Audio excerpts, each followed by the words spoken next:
tormoz bosganda rulni xuddi shunaqa qaltirashini uni o'zlaringlar ham ko'ryapsizlar.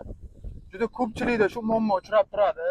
Buni ko'pchilik qizib turganda, oporniga suv teganda shunaqa qaltirab qolib, tormoz bosganda zirillatadi deyishadi. Lekin bu mashinaning muammosi boshqa narsadan bo'lib chiqdi. Videoni oxirigacha ko'rib turing, men bu muammoni sizga to'liq ma'lumot beraman.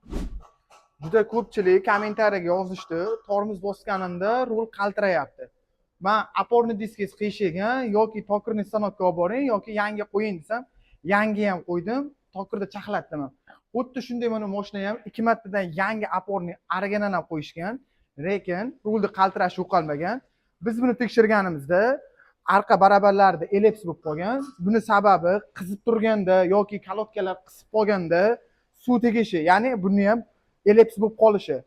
Ikkinchi masalasi bo'lsa, arqa рабочий silindr, tormoz рабочий silindr, ya'ni bunda porshinchalari bo'ladi. Ana shu porshinchalarni qotib qolgan hisobiga ham tormoz bosganlaringda kolodka chiqmasdan bunda ham xuddi shunaqa ellips berishi mumkin.